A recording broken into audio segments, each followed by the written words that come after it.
Good morning and a very warm welcome to our service. Today is the feast day of the conversion of St. Paul, so that'll be the theme for today's service. Before I draw your attention to some of the notices, can I ask if we can have a quick congregational meeting at the end of the service? I just want to talk to you a little bit about just a small building matter, just to get your opinion on and hopefully your assent to something. So if you could hang on for a little bit before going to get your coffee, then I'll just take about 2 minutes of your time. Otherwise, if you could have a look at our notices. As you know, we are renewing our electoral roll, so please do make sure that you've had an electoral roll form and have been able to fill it in if you'd like to be on the electoral roll of the cathedral and of the parish, therefore of Broadaniol. We're also asking for some donations. So if you've got any spare mugs at home, we're beginning to run out of mugs here. So if you would like to donate some of your spare mugs, then just please bring them here to the cathedral. And also, we are seeking donations for warm spaces. As you know, on Wednesday at lunchtime, we provide lunch and warmth. Well, we try and provide warmth. The cathedral isn't the warmest place, but we are providing food and warmth to people on Wednesdays. And we are looking for donations of soup. So as it says there, if you're able to bring any cans, and we're just talking about the small cans really, vegetable minestrone or cream of tomato, then we'd be very grateful for donations of those. And just the small cans that you would get from a shop. And also the recitals. We're beginning the spring series of Thursday recitals on Thursday the 5th of March.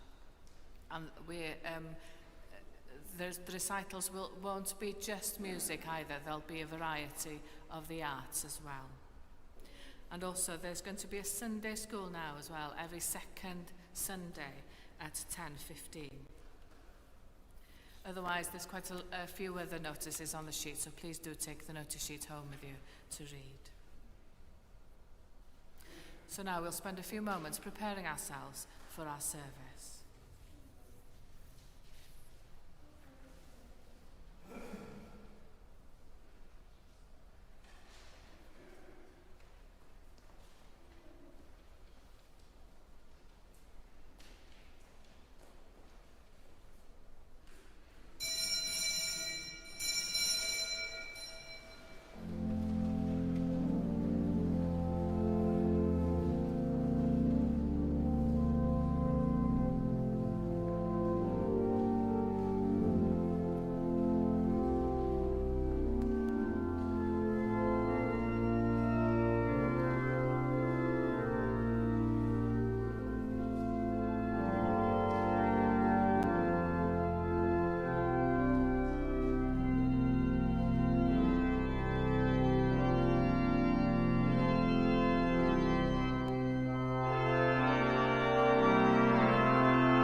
the name of the Father, and of the Son, and of the Holy Spirit.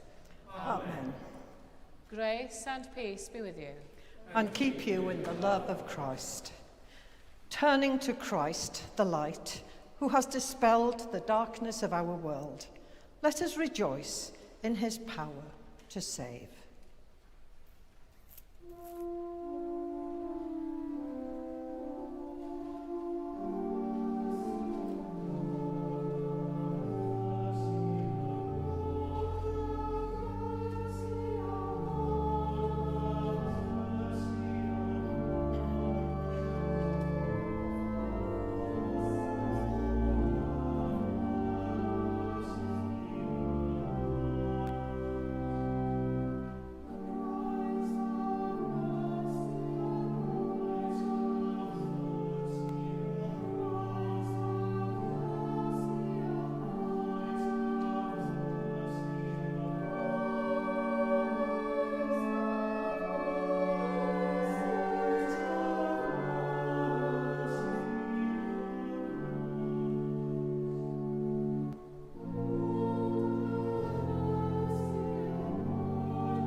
Heavenly Father, we have sinned in thought, word, and deed, And have failed to do what we ought to have done. We are sorry and truly repent. For the sake of your Son, Jesus Christ, who died for us, forgive us all that is past, and lead us in his way.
Let us pray. Almighty God, who caused the light of the gospel to shine throughout the world through the preaching of your servant St. Paul, grant that we, who celebrate his wonderful conversion, may follow him in bearing witness to your truth. Through Jesus Christ our Lord, to whom with you and the Holy Spirit be all honour and glory, now and forever. Amen.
apostles. Saul, still breathing threats and murder against the disciples of the Lord, went to the high priest and asked him for letters to the synagogues at Damascus, so that if he found any who belonged to the way, men or women, he might bring them bound to Jerusalem. Now, as he was going along and approaching Damascus, suddenly a light from heaven flashed around him. He fell to the ground and heard a voice saying to him, "Saul, Saul, why do you persecute me?" He asked, "Who are you, Lord?" The reply came, "I am Jesus, whom you are persecuting. But get up and enter the city, and you will be told what you are to do." The men who were traveling with him stood speechless, because they heard the voice, but saw no one. Saul got up from the ground, and though his eyes were open, he could see nothing. So they led him by the hand and brought him into Damascus. For 3 days he was without sight, and neither ate nor drank. Now there was a disciple in Damascus named Ananias. The Lord said to him in a vision, "Ananias." He answered, "Here I am, Lord."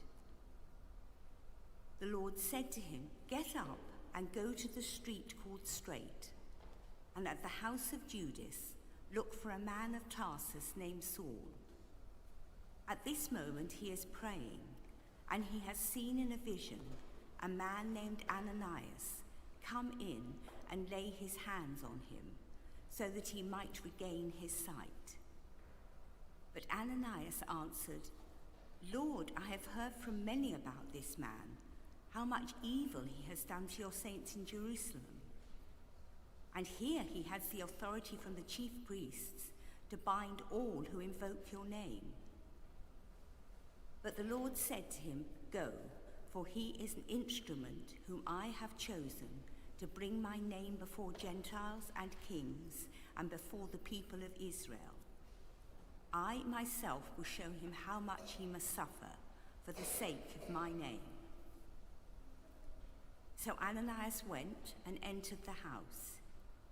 He laid his hands on Saul and said, "Brother Saul, the Lord Jesus, who appeared to you on the way here, has sent me so that you may regain your sight and be filled with the Holy Spirit."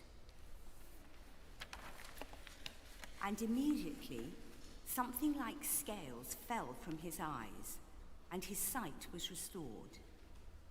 Then he got up and was baptized, and after taking some food, he regained his strength.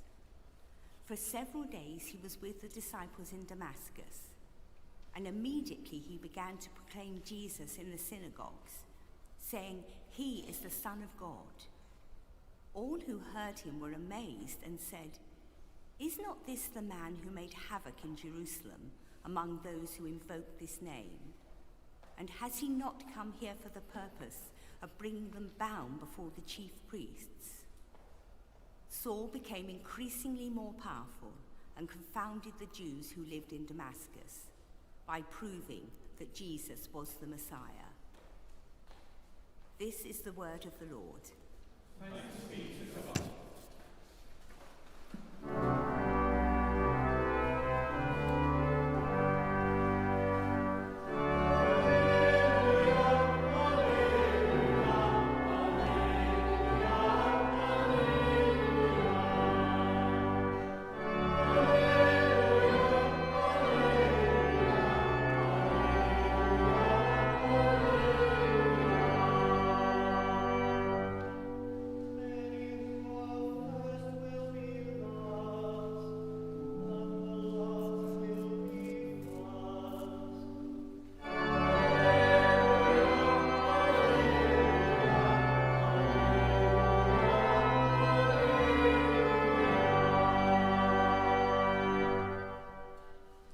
The Lord be with you.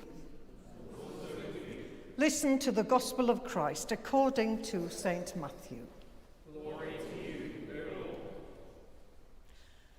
Peter said to Jesus, "Look, we have left everything and followed you. What then will we have?" Jesus said to them, "Truly I tell you, at the renewal of all things, when the Son of Man is seated on the throne of his glory, you who have followed me will also sit on 12 thrones, judging the 12 tribes of Israel. And everyone who has left houses, or brothers, or sisters, or father, or mother, or children, or fields, for my name's sake, will receive 100-fold, and will inherit eternal life. But many who are first will be last, and the last will be first." This is the gospel of the Lord. Praise to you, O Christ.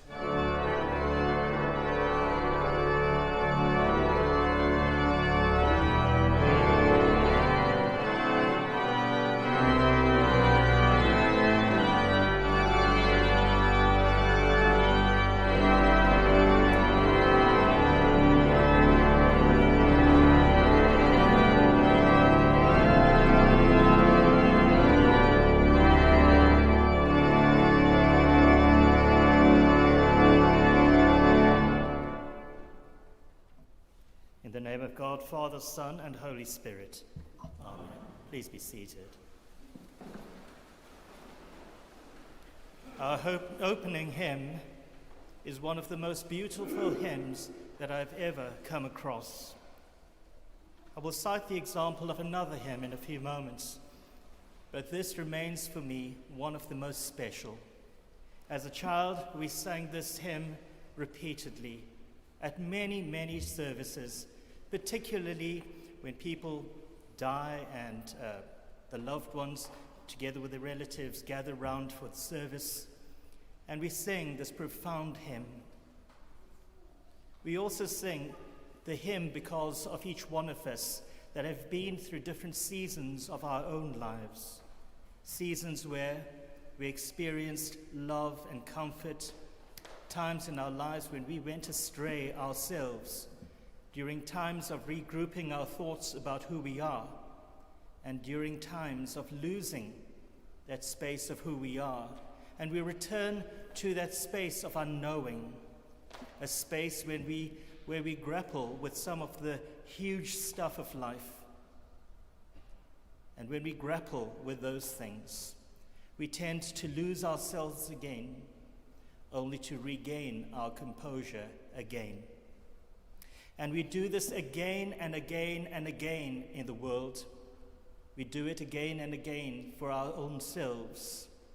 We get stuck and unstuck, stuck and unstuck, stuck and unstuck, over and over again. And sometimes we lose hope because of that.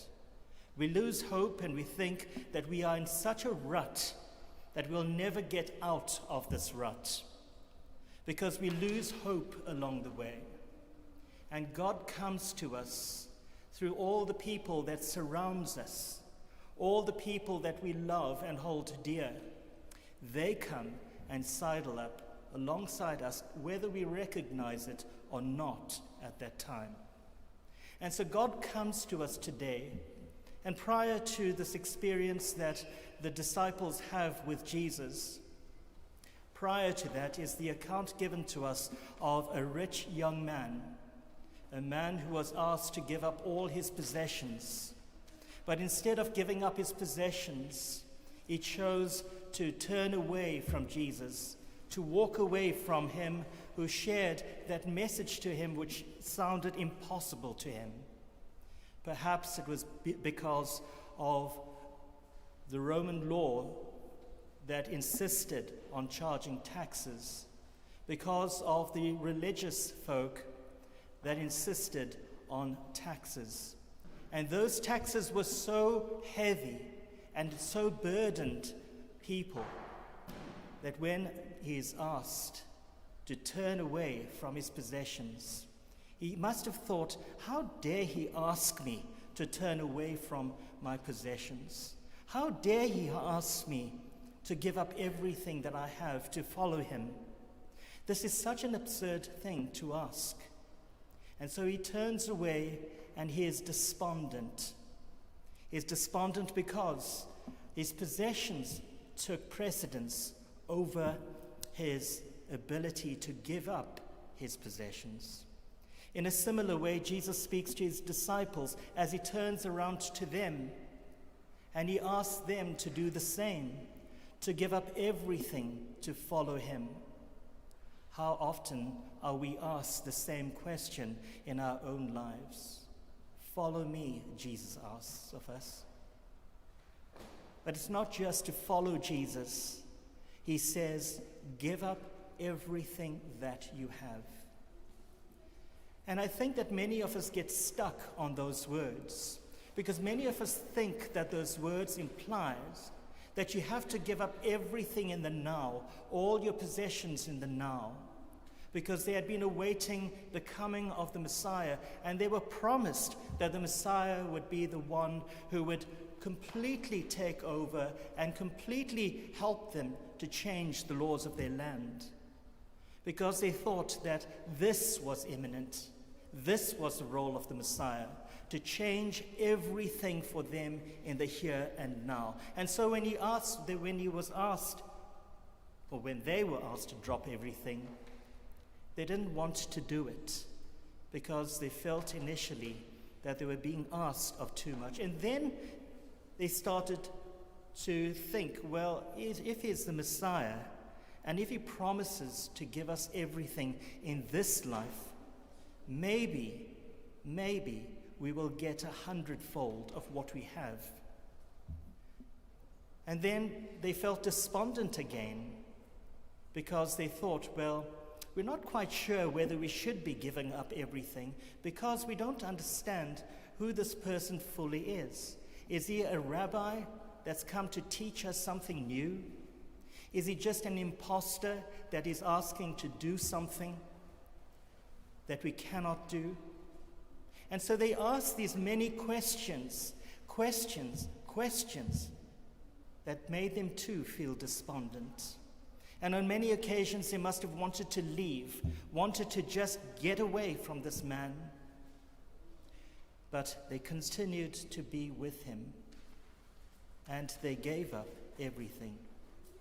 I'm often reminded of the fact that many of our nuns and our monks in the world give up their own lives to the work of God through prayer. Even as we are seated here this morning, we need to understand that there's a cycle of prayer going on every hour throughout the world, and we are never left destitute as they pray for us in the here and now. What is their understanding of prayer? What is their understanding of the hope they have in this Christ? Their hope is in the fact that God had promised through Jesus everything. Their understanding of the Messiah was not rooted in an understanding of him being the Messiah of the here and now, but they dipped into a message that was far greater than that understanding of the here and now. They knew that he was pointing them in the direction of the New Jerusalem.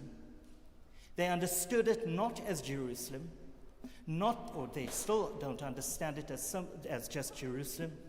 They understand it from the point of view that Jesus is pointing us in the direction of eternal life. And when we remember that, each one of us, we are drawn into the mystery of who God is. And at the end of it is God and God's self alone. Who is this righteous God that expects so much of us?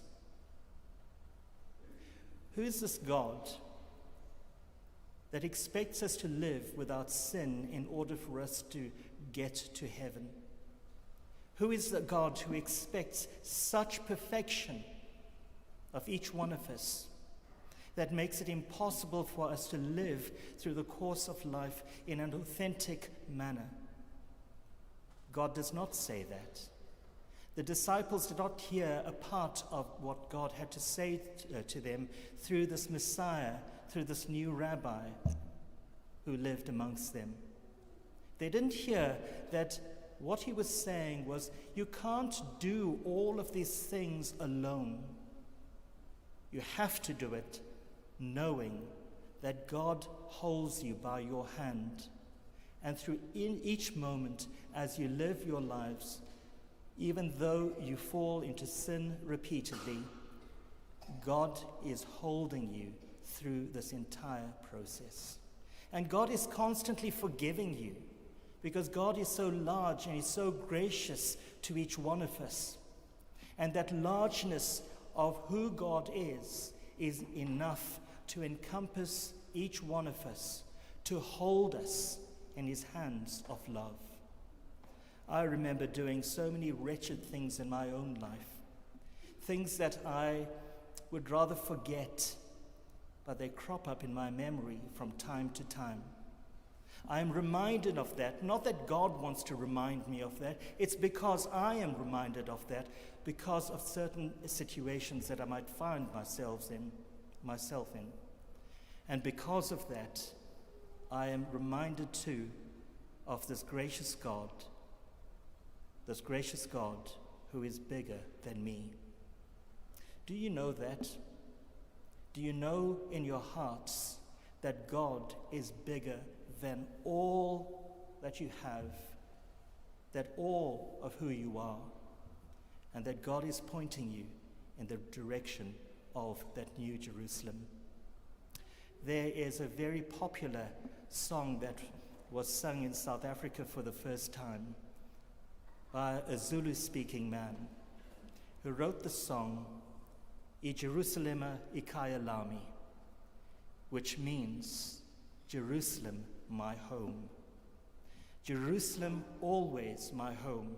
And He's not pointing us to the place, that physical place of what people might think is what God is speaking about. God is not pointing us in the direction of this land space, this place that we go to and pay homage to Jesus because we feel that that is where we need to go to have an experience of God. The experience of God is a lived experience. You and I are pilgrim people. You and I are on the move because God expects us not to receive a gospel that is static, but a gospel that enables us to find our freedom. And in that freedom, we discover the greatest stuff of life, which holds us like glue together. How many of us get unstuck? So many times. I can think of a number of times when I came unstuck. I bet you also come unstuck from time to time, on many occasions. And we try to blindly forget them by reading scripture. And we think, okay, the solace will come from here. But the words in scripture, if it's read in a static kind of way, if the words are there that you are just rambling over and over again, thinking that you are reading the Word of God in the way that is transformative, we will forever be lost. But if we choose to read Scripture when it is no longer an idolatrous book to read, because the Bible too can be idolatrous in the reading of it by each one of us. Because we place before us this Bible, we read these words, and they are empty words that we might be reading. And we rehash those words whenever we want to help people to deal with their issues. That's not what God is talking about. God is talking about a conversion of the heart that points us to in the direction of God. And so today, as we reflect on the life of St. Paul particularly, and his conversion, we must remind ourselves that his conversion was not about perfection. He wasn't perfect by any means. He made many blunders along the way. but yet his conversion took him into that deeper space of Christ-like love. He was able to bring into the world God's message of love and of peace. He brought into the world a message of hope. And he asks of us today, not only St. Paul, but Jesus asks us today, as the Messiah, to go into the world and to be people of light, people of love, people of grace, because God is grace. God is not here to use the Bible as a whip, nor should we use the Bible as a whip. And sometimes it is used in that kind of way. And we are called to read Scripture in a way in which we create spaces for people, spaces for them to find their feet again. This is the Lord that I serve. This is the Lord so many people in the world have come to see. And yet, we would always say there are people who are still stuck in the world. How dare we be as judgmental as that, in saying that we have received the grace of God, and yet we see others as being stuck. How dare we? We need to have the space that's large enough in our own hearts to embrace everyone. Not a selected few, not those whose faces we see here in the cathedral, but people whose faces we see outside of the space. Wherever we go, we need to see people for who they are. We are all blind in some way or the other. And Jesus gives us a message that says, drop everything to follow me. He is not speaking about the rich and the poor. He is talking about how in the handing over of all our possessions, we hand it over to him who directs us again to God. Because we have handed everything to him, we have trusted him to carry everything for us. And when we hand over everything, our possessions are no longer idols to us. Our possessions become gifts of grace and love for others. And that's what he means about that.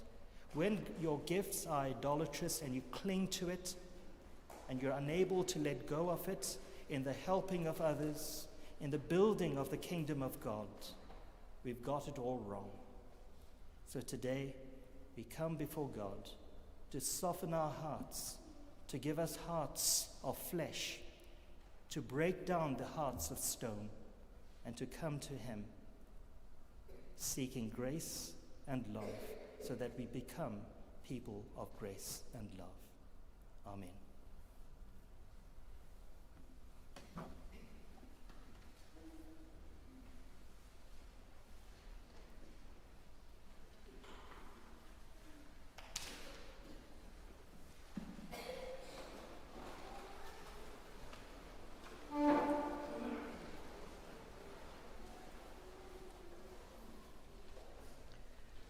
And so we affirm our faith with the words of the baptismal creed. I believe and trust in God the Father, source of all being and life, the one for whom we exist. I believe and trust in God the Son, who took our human nature, died for us and rose again. I believe and trust in God the Holy Spirit, who gives life to the people of God and makes Christ known in the world. This is the faith of the Church.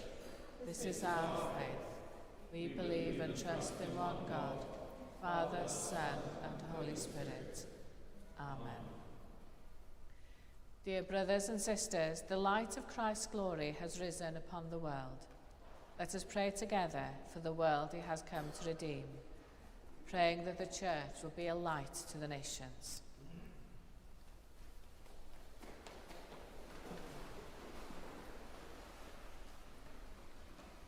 Dear Father, we offer these prayers to you, safe in the knowledge that you will answer them in accordance with our needs. Lord of glory, We pray for the Church throughout the world, for those areas where Christian worship is forbidden, and those areas where there is indifference to your word. Guide and protect all those who minister in your name. Lord of glory. We thank you, Lord, for the opportunity to worship you in this sacred space. We ask you to bless Dean Mannon, Canon Tracy, Reverend Andy, and all the cathedral team. We especially bring before you Bishop David as he discerns his future ministry. And we thank you for his time with us and the gifts which he has so freely shared. Lord of glory. God of creation, help us to appreciate the beauty and fragility of our world. Awaken us to the injustice, corruption, and insincerity around us. And let us look with compassion on those whose lives are blighted by war, poverty, disease, or starvation. We continue to pray for Ukraine, Russia, Gaza, Israel, Sudan, and Iran. Lord of the nations and friend of the poor, strengthen in the leaders of today's world a belief in human dignity and basic human needs, and a belief in the values of freedom, justice, and peace. Help all nations to grow in mutual respect and understanding of each other. Lord of glory. Father of glory, holy and eternal, look mercifully on those who are sick in mind, body, or spirit, and grant them healing. We hold before you Elmer and Simon, and all others known to us and to you alone. Grant them the comfort of your presence. Lord of glory. Take to yourself, O Lord, your faithful servants who have completed their life's journey. We pray for the souls of those who have died recently, for those who will die this day, and for all whom we have loved and lost, but see no longer.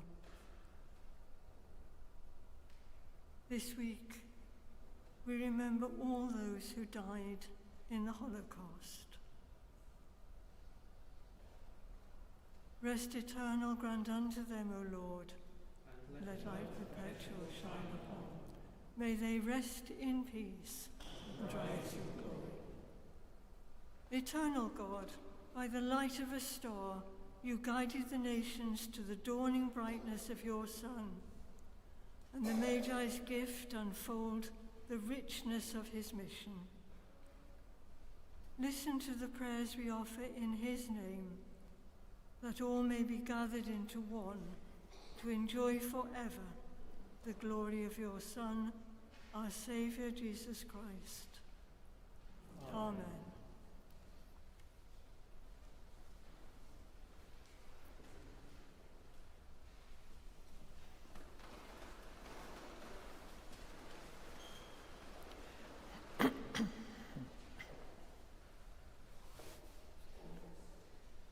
Glory to God in the highest heaven, and on earth peace to all in whom he delights. The peace of the Lord be with you always. And also with you. Let us offer one another a sign of peace.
We celebrate together the gifts and grace of God.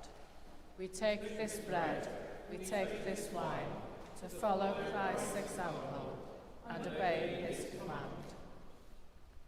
The Lord be with you. And also with you. Lift up your hearts. We lift them to the Lord. Let us give thanks to the Lord our God. It is right to give our thanks and praise. It is indeed right. It is our duty and our joy at all times and in all places to give you thanks, Holy Father, all-powerful and ever-living God, through Jesus Christ our Lord. And now we celebrate the revelation of your glory, made manifest through the Word made flesh. The wise men worshipped him as King of all the nations. At the river Jordan, you commanded us to listen to your beloved Son as he emerged from the waters of baptism. At Cana, he revealed his power to restore the new creation in the water made wine. You have anointed him as your Messiah, who brings hope and salvation to the world. And so, with the hosts of angels and all the company of heaven, we proclaim the glory of your name and join in their unending hymn of praise.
All praise and thanks to you, true and living God, creator of all things, giver of life. You formed us in your own image, but we have marred that image and fall short of your glory. We give you thanks that you sent your Son to share our life. You gave him up to death that the world might be saved, and you raised him from the dead that we might live in him and he in us. Sanctify with your Spirit this bread and wine, your gifts to us, that they may be for us the body and blood of our Saviour Jesus Christ. On the night that he was betrayed, he took bread, and when he had given thanks, he broke it and gave it to his disciples, saying, "Take, eat. This is my body, which is given for you. Do this in remembrance of me."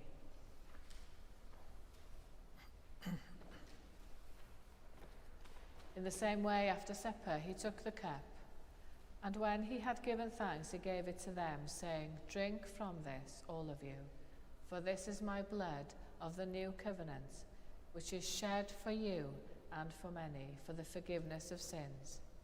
Do this as often as you drink it in remembrance of me." Let us proclaim the mystery of faith. Christ has died. Christ is risen. Christ As he has commanded us, Father, we remember Jesus Christ, your Son, proclaiming his victorious death, rejoicing in his resurrection, and waiting for him to come in glory. We bring to you this bread, this cup. Accept our sacrifice of thanks and praise. Restore and revive your people. Renew us and all for whom we pray with your grace and heavenly blessing. And at the last, receive us with all your saints into that unending joy promised by your Son, Jesus Christ our Lord. Through him, with him, in the unity of the Holy Spirit, all honour and glory are yours, Almighty Father, forever and ever. Amen. Rejoicing in the presence of God here among us, as our Saviour taught us, so we pray. Our Father, who art in heaven, hallowed be thy name. Thy kingdom come, thy will be done, on earth as it is in heaven. Give us this day our daily bread, and forgive us our trespasses, as we forgive those who trespass against us. And lead us not into temptation, but deliver us from evil. For thine is the kingdom, the power, and the glory, forever and ever. Amen. We break this bread to share in the body of Christ. Though we are many, we are one body, for we all share in one bread.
Come, let us receive the body and blood of our Lord Jesus Christ, given for us, and feed on him in our hearts by faith with thanksgiving.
Give thanks to the Lord, for he is gracious. His love is everlasting. Eternal God, comforter of the afflicted and healer of the broken, you have fed us at the table of life and hope. Teach us the ways of gentleness and peace, that all the world may acknowledge the kingdom of your Son, Jesus Christ our Lord. Amen. Amen. The Lord be with you. And also with you. Christ, who by taking our flesh gathered into one all things earthly and heavenly, fill you with his joy and peace, and the blessing of God Almighty, the Father, the Son, and the Holy Spirit be among you and remain with you always. Amen. Rejoicing in the Word made flesh, go in peace to love and serve the Lord. In the name of Christ. Amen.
If I can have just a few moments of your time before